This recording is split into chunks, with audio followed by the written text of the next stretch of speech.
गुंतलेले मनवेडे तुझ्या सवे पर्व दुसरे भाग 13. संध्याची बसल्या जागी चुळबुळ वाढली. वेदांच्या आईने लगेच बोलली, वेदने पोरगी अगदी शोधून काढली आहे. नाकी डोळी नेटस आणि हसतमुख अगदी. आजी बोलली तसं संध्याने हळूच तिला बघितलं. गालात हसत थोडीशी लाजलीच ती. झरझर गालावर गुलाबाच्या पाकळ्यांचा रंग चढला. वेदचं नाव घेतल्यावर तिला आपसुकच आतून काही भावना वर डोकं काढतात आणि चक्क लाजवतात त्या आपल्याला.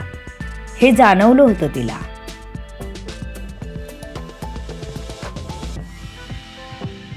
अरे वेदने नाही, आम्ही शोधली तिला, वेदांग बाहेरून आत येत म्हणाले. तेव्हाच पोरगीच गुणाची आहे. एवढ्या सगळ्याचं जेवण काय मस्त बनवलं तिने, आजी म्हणाली. तसं वेदी संध्याजवळ येऊन बसली. तिच्या पाठीवर प्रेमाने थोपटत जवळ घेतलं तिला. आता आपलं कौतुक ऐकताना ती हेही विसरली की काही कारण काढून आपल्याला बाहेर जायचं आहे. वेदने बोलावलंय आपल्याला. ती हसतच होती की तिचा फोन पुन्हा व्हायब्रेट झाला. तिने मेसेज बघितला. वेदचा होता. अरे बापरे, आपल्याला बाहेर जायचं आहे, ती मनात म्हणाली.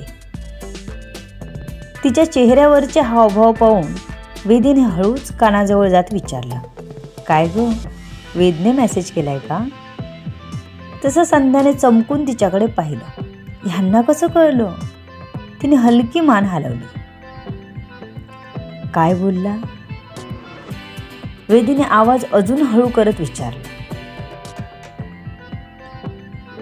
बाहेर बोलावतोय, संध्याने पण हळू आवाजात सांगितलं. अगं मग जा ना, काहीतरी काम असेल. वेदीला आठवलं तो तिला आज बाहेर घेऊन जाणार बोलला होता. संध्यासाठी हे सरप्राईज असल्यामुळे वेदी तिला काही सांगूही शकत नव्हती. ओके, बघते, संध्या म्हणाली आणि उठून जाऊ लागली. बस ग पोरी, कुठे चाललीस? बरं वाटलं तुझ्याशी बोलून, बस. संध्याच्या हाताला पकडत वेदीची आई म्हणाली. आता आपण बाहेर कसं जायचं ह्या विचाराने तिची तारंबळ उडाली. ती कशी बशी वेदीच्या आईच्या बाजूला बसली.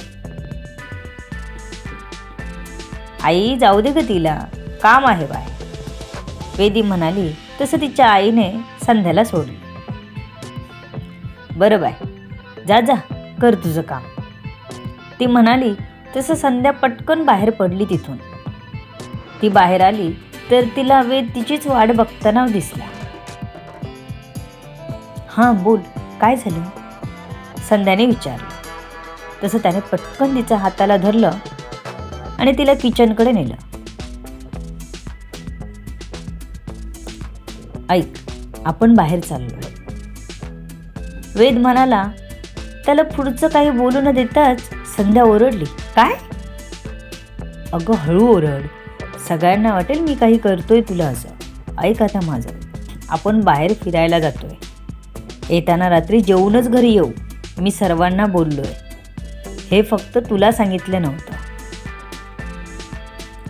वेद म्हणाला. तसं संध्याने नाक वाकडं केलं.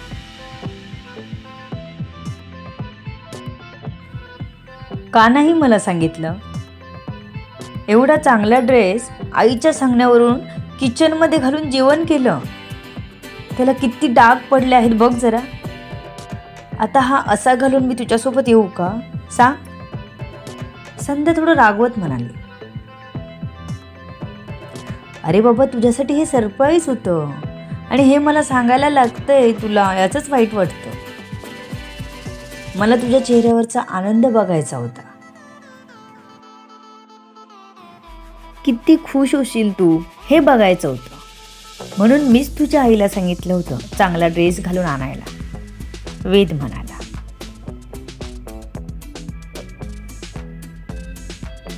अरे पण तू तिला बॅगमधून घेऊन यायला सांगायचंस ना, घालून कशाला बोलवलंस मला? तिने जबरदस्ती मला घालायला लावला. हा ड्रेस घालून मी किचनमध्ये कशी वावरली हे माझं मलाच माहीत, संध्या वैतागत म्हणाली. संध्याला सरप्राईज द्यायच्या नादात वेद हे विसरला की इथे येऊन तिला काम करावं लागणार आणि ड्रेस खराब होणार.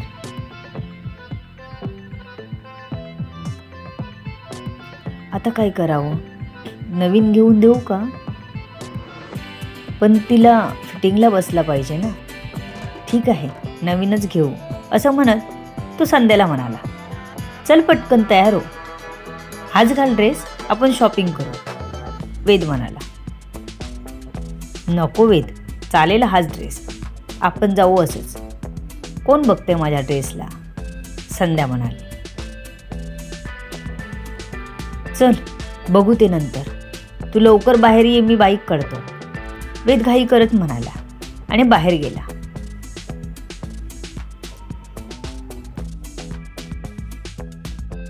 संध्याने तोंड धुवून थोडी पावडर वगैरे लावली, ड्रेस नीट केला, ओढणी घेतली आणि फोन पर्स घेऊन कोणी बघायच्या पटकन घराबाहेर पडली.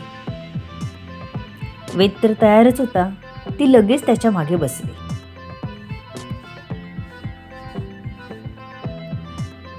वेदने गाडी एका शॉपजवळ घेतली. तिथे संध्याच्या धोतीला मॅचिंग कुर्ता घेतला. संध्या नको नको म्हणत होती. वेदने तिला जास्तच फोर्स केल्यानंतर तिने घेतला. छान होता ड्रेस. तिने लगेच चेंज केला आणि निघाली.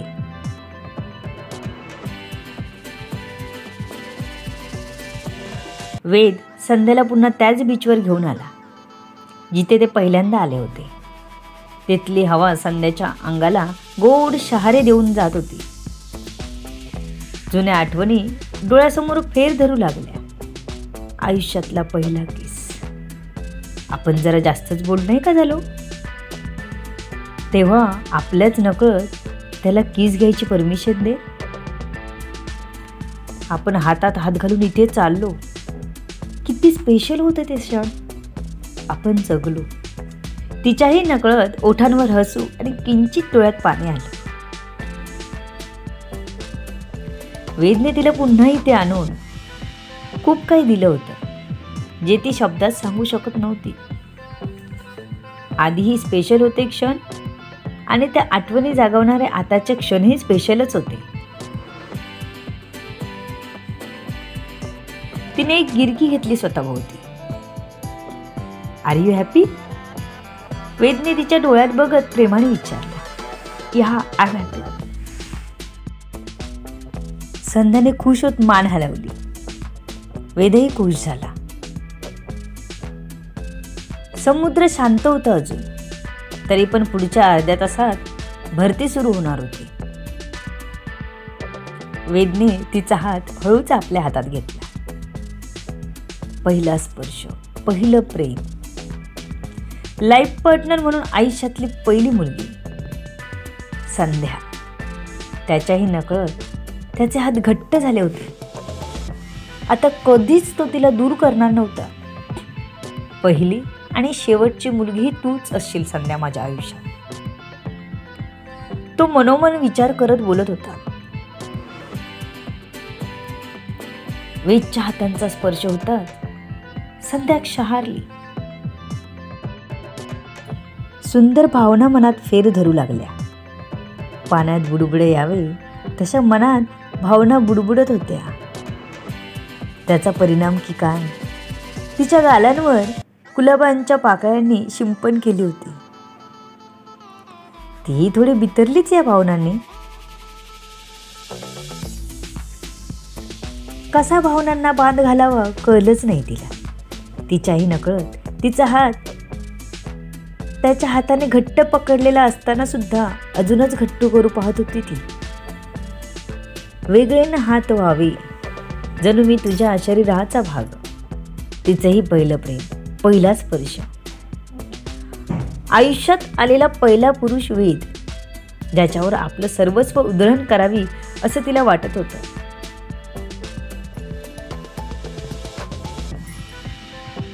दोघेही बोलत नव्हतेच, चालत होते.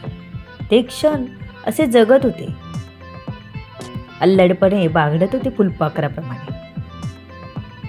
संध्याने पाण्यात पाय बुडवले. हळूहळू भरतीच्या तयारीला लागणारा समुद्र अवखळ धावत येत होता. संध्याने वेदचा हात सोडून ड्रेस थोडा वरती 2 हातात पकडत जणू पाण्याशी पकडापकडी खेळत होती. वेदनेही तिचे भरपूर व्हिडिओज केले, फोटो काढले. तिनेही वेदचे फोटो काढले. तिथून जाणाऱ्या एका माणसाला दोघांचा त्यांनी फोटो काढायला सांगितला. जसजसा समुद्र भरतीला आला तसे दोघेही कट्ट्यावर येऊन बसले. हातात हात घालून शांतपणे उधळणारं समुद्राचं पाणी बघत होते.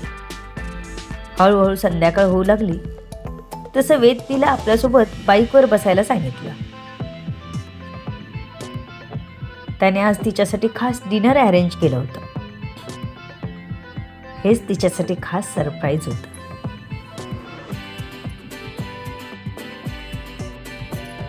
एक फार्म हाऊस होतं त्याच्या मित्राचं. त्याने पूर्ण अरेंजमेंट त्यालाच करायला सांगितली होती. थोडा वेळ बाईकने गेल्यावर संध्याला कळेना हा जेवायला नेणार होता ना, मग दुसरीकडे कुठे चालला.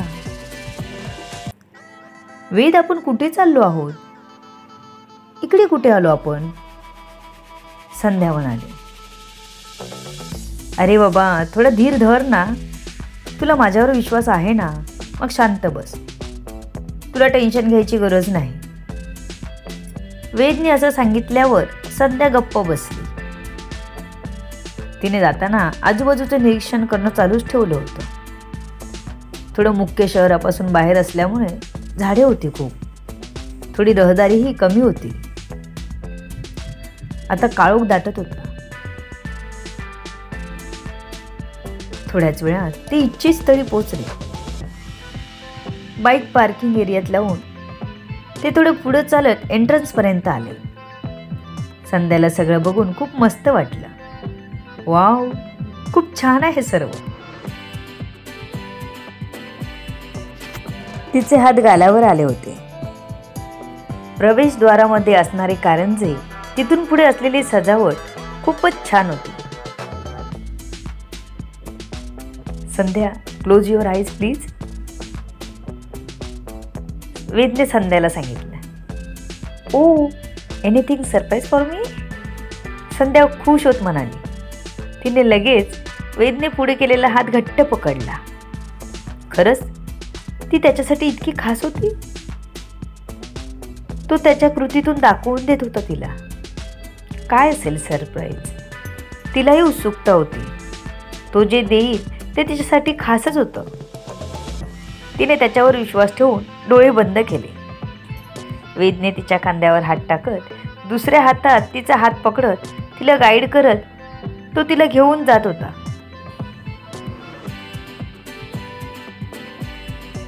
जसजसं त्याने केलेली सजावट दिसू लागली, वेदने संध्याला डोळे उघडायला सांगितले.